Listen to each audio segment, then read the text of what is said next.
और व्यक्ति जीवन में सबसे पहले इन्हीं से परिचित होता है। बड़ी अजीब सा जीवन है, शुरुआत ही यहीं से होती है।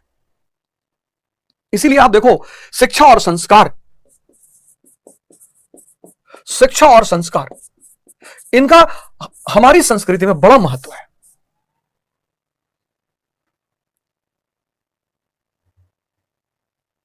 आज जो हमारे स्कूल्स हैं आज, और खासकर मिशनरी स्कूल्स, ये बाह्य शिक्षा बहुत अच्छी दे रहे हैं। बाह्य जो आउटर एजुकेशन है, बाह्य शिक्षा, वो ये बहुत अच्छी दे रहे हैं, बहुत अच्छा पढ़ा रहे हैं, इंजीनियर बना दे रहे हैं, डॉक्टर बना दे रहे हैं, आईएएस बना दे रहे हैं। लेकिन अच्छा, इंसान फेल कर दे रहे हैं। क्यों? क्योंकि शिक्षा और संस्कार अब इनके उसका हिस्सा नहीं है। इसलिए जो गुरुकुल की शिक्षा थी, गुरुकुल 1835 के बाद मैकाले ने कहा इन गुरुकुलों को खत्म कर दो। अगर गुलामी को बढ़ाना है तो इन गुरुकुलों को खत्म कर दो, क्योंकि गुरुकुल में संघर्ष। आज आप देखो, बच्चे जो हैं छोटे छोटे, नर्सरी से क्लास 12 के जो बच्चे हैं, इनको सिर्फ पढ़ने के लिए कहा जा रहा है। पढ़ना है और नौकरी करना है। अब ये 5 से लेकर 15 साल की जो उम्र है, यहां पे व्यक्ति का निर्माण होता है, यहां पे वो सिर्फ पढ़ रहा है, पढ़ रहा है, पढ़ रहा है, पढ़ रहा है।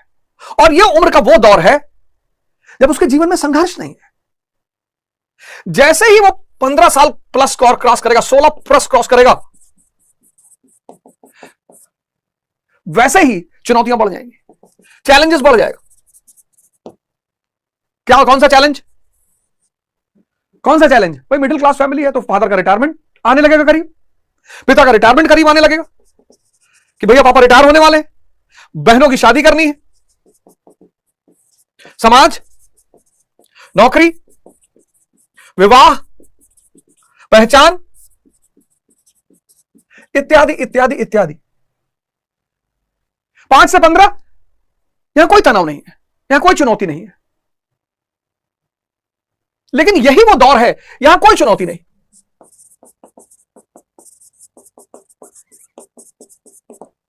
लेकिन यही वो दौर है जब हम व्यक्ति को संस्कार दे सकते हैं, ध्यान का संस्कार, योग का संस्कार।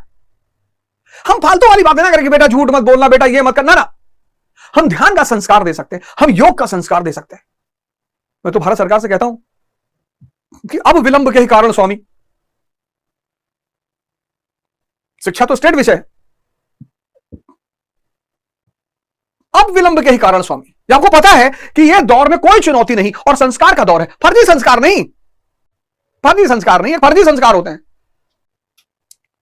जो बाहर से दिखने में बहुत अच्छे लगते हैं पर अंदर कुछ नहीं होता। संस्कार अंदरूनी घटना है।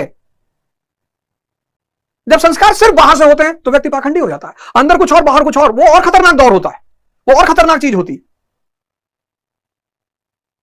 ये वो दौर है जब शिक्षा के साथ व्यक्ति को संस्कार दिए जाना चाहिए, और ये स्कूलों में होना चाहिए। सूर्य नमस्कार कंपलसरी होना चाहिए, ध्यान की एक क्लास कंपलसरी होनी चाहिए। तो ध्यान और सूर्य नमस्कार जब वो इस पीरियड में करेगा, 5 से 15 के पीरियड में करेगा, तो मन से ताकतवर रहेगा और शरीर से ताकतवर रहेगा। तो जैसे ही वो 16 प्लस में एंटर करेगा और ये सारी चुनौतियां उसके सामने आएंगी, लड़ेगा वो,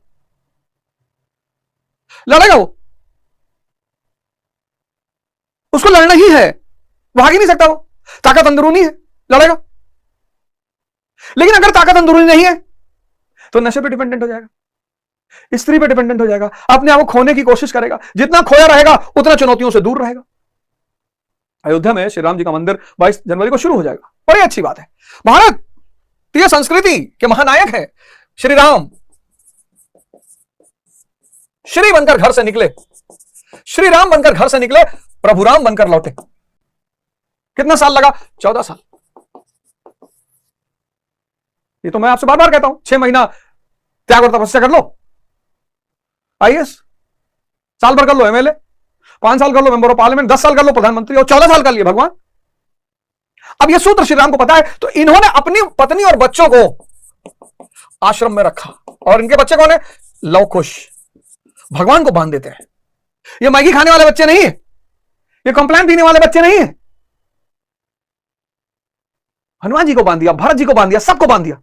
इसलिए श्री राम भारतीय संस्कृति के महानायक हैं, क्योंकि ये बताते हैं कि त्याग और तपस्या श्रेष्ठता का सिद्धांत है।